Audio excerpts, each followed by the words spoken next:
हम जो है स्टैंडर्ड 10th का maths 1 chapter number 1 linear equations in 2 variable का प्रैक्टिस सेट 1.3 सॉल्व करेंगे। तो चलते हैं। फर्स्ट क्वेश्चन है यहाँ पर fill in the blank with the correct number. यहाँ पे एक्टिविटी दी है और ये एक्टिविटी को सॉल्व करना है। तो कैसे करेंगे यहाँ पर? तो यहाँ पर दिया हुआ मॉड में 3 और ये 2 और ये 4 और ये 5 दिया हुआ है। तो यहाँ पर मॉड को सॉल्व करना है। तो कैसे सॉल्व करेंगे? तो यहाँ पर हम ऐसे क्रॉस मल्टीप्लाई करेंगे यहाँ पर। तो क्रॉस मल्टीप्लाई करेंगे तो 3 इंटू 5, ठीक है, 3 इंटू 5 और यहाँ पर 2 इंटू 4 और बीच में माइनस का साइन आता है, ठीक है। 5 3 जा 15 और 4 2 जा 8, तो यहाँ पर -8, तो 15 में से 8 गया, यहाँ पर आ गया 7। तो इस तरह से इसको करेंगे, बहुत ही इजी है। नेक्स्ट क्वेश्चन में चलते हैं। Find the value of determinant. Okay, तो ये मॉड में दिया हुआ है। पहला क्वेश्चन है -1 और 7 2 4। तो डिटर्मिनेंट को सॉल्व करना है। तो कैसे सॉल्व करेंगे? तो डिटर्मिनेंट सॉल्व करते समय उसको कोई नेम दे देंगे अपने से। यहाँ पर एक नाम दे देंगे ए। ओके, तो ए इक्वल टू क्या करेंगे? यहाँ पर भी सेम वैसे ही क्रॉस मल्टीप्लाई करेंगे। तो -1 का मल्टीप्लाई 4 के साथ और 7 का मल्टीप्लाई 2 के साथ और यहाँ पर बीच में माइनस का साइन, ठीक है। तो यहाँ पर आएगा 4 1 जा 4 -4 और यहाँ पे 7 2 जा 14 और यहाँ पे माइनस इसलिए -14। तो 2 बार माइनस है, तो यहाँ पर दोनों को ऐड कर देंगे, ये आ जाएगा आंसर हमारा -18। तो मॉड का डिटर्मिनेंट का वैल्यू जो है आ गया -18, ठीक है। नेक्स्ट क्वेश्चन में चलते हैं। Question number 2। यहाँ पर भी इसको कोई नाम दे देंगे हम।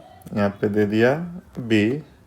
तो यहाँ पर b equal to cross multiply करेंगे 5 इंटू 0, 5 का 0 के साथ मल्टीप्लाई और 3 का -7 के साथ मल्टीप्लाई, 3 इंटू -7 और बीच में यहाँ पर माइनस का साइन, ठीक है। तो b इक्वल टू 5 0 जा 0 और यहाँ पर अगर ध्यान से देखेंगे तो ब्रैकेट के अंदर और ब्रैकेट के बाहर दोनों जगह माइनस है, तो माइनस माइनस का मल्टीप्लाई होगा प्लस हो जाएगा, प्लस 7 3 जा 21। तो b का वैल्यू आ जाएगा यहाँ पर 21। ओके, नेक्स्ट क्वेश्चन है। क्वेश्चन नंबर 3 है। यहाँ पर देखेंगे तो यहाँ पर भी इसको कोई नाम दे देंगे। तो यहाँ पे नाम दे दिया मैंने c, ठीक है। तो यहाँ पर c इक्वल टू पहला ब्रैकेट, यहाँ पर भी क्रॉस मल्टीप्लाई करेंगे। पहला ब्रैकेट में 7/3 into 1/2 bracket close minus 5/3 into 3/2 bracket close. तो दोनों ब्रैकेट के बीच में माइनस का साइन लगाना है, ठीक है। अब यहाँ पे ब्रैकेट सॉल्व करेंगे। तो यहाँ पर ब्रैकेट में अगर देखेंगे, हम ध्यान से देखेंगे तो बीच में मल्टीप्लाई हो रहा है। मल्टीप्लाई करते समय ऊपर का मल्टीप्लाई ऊपर, नीचे का मल्टीप्लाई नीचे। यहाँ पर भी ऊपर का मल्टीप्लाई ऊपर, नीचे का मल्टीप्लाई नीचे करेंगे, ठीक है। तो 7 1 जा 7, 7 1 जा 7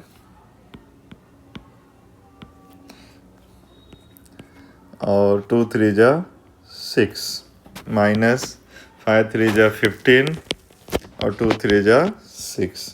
अब यहाँ पे अगर ध्यान से देखेंगे तो हमें क्या दिखेगा कि दोनों का डिनोमिनेटर सेम है। डिनोमिनेटर सेम होगा तो एक बार लिखेंगे और ऊपर जो भी रहेगा 7 - 15 लिख देंगे।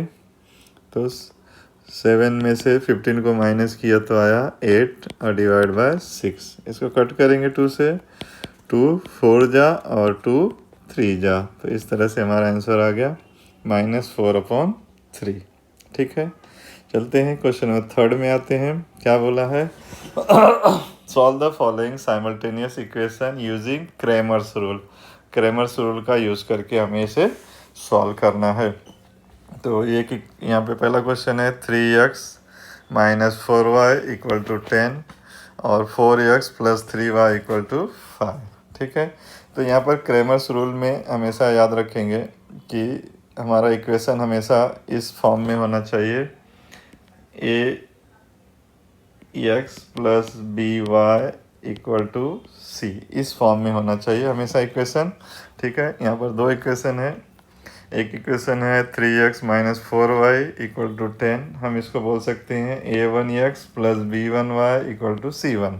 ठीक है, दूसरा इक्वेशन है a2x plus b2y equal to c2। ठीक है, हम इक्वेशन को इस तरह से देख सकते हैं। ठीक है, अब क्या करना है, तो क्रेमर्स रूल में जो है सबसे पहले क्या निकालना है, डी का वैल्यू फाइंड आउट करना है। डी का वैल्यू फाइंड आउट करने के लिए हमें जो है मॉड के अंदर लिखना है, क्या लिखना है, ऐसे लिखना है a1 b1 a2 b2, ऐसे लिखना है हमें। ठीक है, तो यहाँ पर अगर हम देखेंगे तो a1 ये हो गया 3, b1 हो गया -4, a2 हो गया 4 और b2 हो गया 3। ठीक है, अब इस फॉर्म में आ गया हमारे, हम इस फॉर्म में उसको लिखेंगे। तो d इक्वल टू यहाँ पर क्या करेंगे, क्रॉस मल्टीप्लाई करेंगे, 3 इंटू 3 माइनस 4 इंटू 4, दोनों ब्रैकेट के बीच में माइनस का साइन होना ज़रूरी है। तो d इक्वल टू 3 3 जा 9। अब यहाँ पे ध्यान से देखेंगे तो दो बार माइनस दिख रहा है हमें, तो माइनस माइनस का मल्टीप्लाई होगा प्लस हो जाएगा, 4 4 जा 16 और दोनों को प्लस करेंगे तो यहाँ पर आएगा d इक्वल टू 25, डी का वैल्यू आ गया। ठीक है, अब हमें निकालना है यहाँ पर डी एक्स, क्या निकालना है, डी एक्स का वैल्यू निकालना है। तो डी एक्स का वैल्यू निकालते समय मॉड के अंदर क्या लिखना है, तो यहाँ पर मैं बता रहा हूँ, यहाँ पर क्या लिखेंगे, c1 b1 c2 b2, इस तरह से यहाँ पर आएगा मॉड के अंदर, ये आएगा। तो अभी c1 कहाँ पर है देखेंगे, तो ये है c1 और ये है c2। ठीक है, और ये है b1 और ये है b2। ओके, तो c1 क्या आ गया 10 और c2 क्या आ गया 5 और b1 है -4 और 3। ठीक है, यहाँ पर भी सेम वही करेंगे, क्रॉस मल्टीप्लाई करेंगे, D X equal to 10 into 3 फिर -4 इंटू 5, दोनों ब्रैकेट के बीच में हमेशा माइनस होना चाहिए। डी एक्स इक्वल टू 10 3 जा 30 और ब्रैकेट के अंदर और ब्रैकेट के बाहर दोनों माइनस है इसलिए प्लस हो जाएगा, 4 5 जा 20, तो ये आ जाएगा हमारा डी एक्स इक्वल टू 50। तो डी एक्स का वैल्यू आ गया 50। अब डी वाई का वैल्यू निकालेंगे, डी वाई इक्वल टू यहाँ पर, अब यहाँ पे क्या लिखना चाहिए हमें, तो यहाँ पे लिखेंगे a1 a2 c1 c2, इस फॉर्म में हमें लिखना है। ठीक है, तो यहाँ पर c1 हमने a1 कितना है, a1 है 3 और 4, a1 3 a2 है 4 और c1 है 10 और 5। ओके, तो यहाँ पे आ गया 10 और ये आ गया 5। ठीक है, अब यहाँ पे इसको सॉल्व करेंगे, क्रॉस मल्टीप्लाई करेंगे, 3 इंटू 5 माइनस 10 इंटू 4, दोनों ब्रैकेट के बीच में माइनस, 5 3 जा 15 माइनस 5 4 जा 10 4 जा 40, ये आ गया डी वाई इक्वल टू -25। ठीक है, तो डी वाई इक्वल टू -25। अब ये हमें तीन आंसर मिल गया है, एक का डी का, फिर डी एक्स का, फिर डी वाई का। अब यहाँ पे लिखेंगे by Cramer's rule. Cramer's rule क्या बोलता है, X equal to D X upon D. तो डी एक्स का वैल्यू आया है हमारा 50 और डी का वैल्यू है हमारा यहाँ पर 25। ओके, तो यहाँ पर आ जाएगा 25, डिवाइड करेंगे तो आ जाएगा 2। फिर y का वैल्यू निकालेंगे, dy equal to dy upon D. तो dy का वैल्यू है -25 और d का वैल्यू है 25, डिवाइड करेंगे आ जाएगा -1। अब यहाँ पे लिखेंगे सॉल्यूशन x, y, x का वैल्यू है 2 और y का वैल्यू है -1। ठीक है, अब चलते हैं फिर से नेक्स्ट क्वेश्चन में। नेक्स्ट क्वेश्चन है हमारा 4x प्लस 3y माइनस 4। जैसा कि मैंने बोला था इक्वेशन को कैसे लिखना है, ax plus by equal to c, इस फॉर्म में लिखना है। तो यहाँ पे देखेंगे तो ये जो है यहाँ पर है, इसको लाना है इस तरफ। यहाँ पर देखेंगे तो इसको लाना है इस तरफ। ठीक है, तो हमारा इक्वेशन बनाएंगे इसको। पहला इक्वेशन हो जाएगा 4x plus 3y equal to 4। Second equation हो जाएगा 6x plus 5y equal to 8।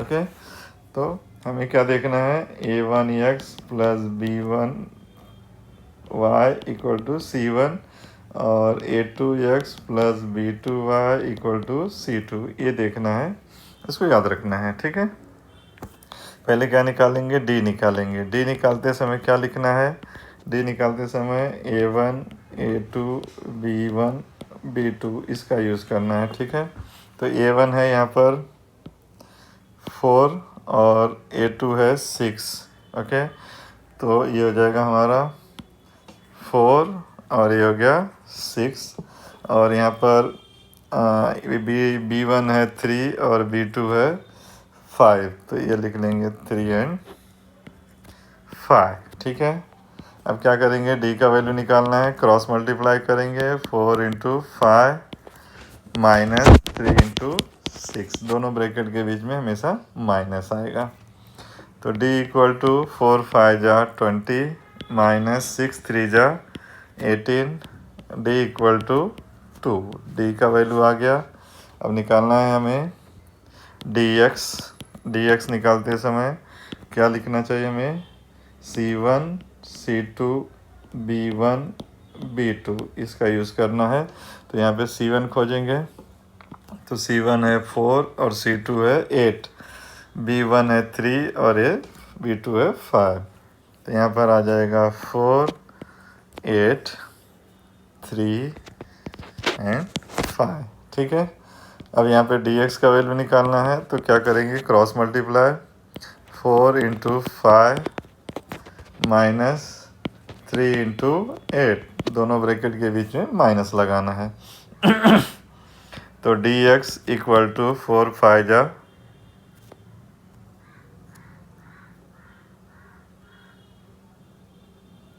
4 5 जा 20 माइनस 6 8 3 जा 24। तो dx इक्वल टू, एक प्लस में है एक माइनस में है, सब्ट्रैक्ट करेंगे आ जाएगा -4। ठीक है, अब dy निकालना है। dy निकालते समय क्या लिखना है हमें, तो यहाँ पे लिखना है a1 a2 c1 c2 इसका यूज़ करना है हमको। तो यहाँ पर a1 a2 है, यहाँ पर a1 4 और 6 और ये 4 और 8। ओके, तो ये 4 और 6 और ये 4 और 8। ठीक है, अब इसे सॉल्व करना है। dy equal to, cross multiply करेंगे 4 इंटू 8 माइनस 4 इंटू 6। तो dy इक्वल टू 8 4 जा 32 माइनस 6 4 जा 24। तो dy इक्वल टू 8, 32 में से 24 को माइनस किए। ठीक है, आ गया। अब यहाँ पे लिखेंगे बाय क्रैमर्स रूल, क्रैमर के रूल से इसको सॉल्व करना है।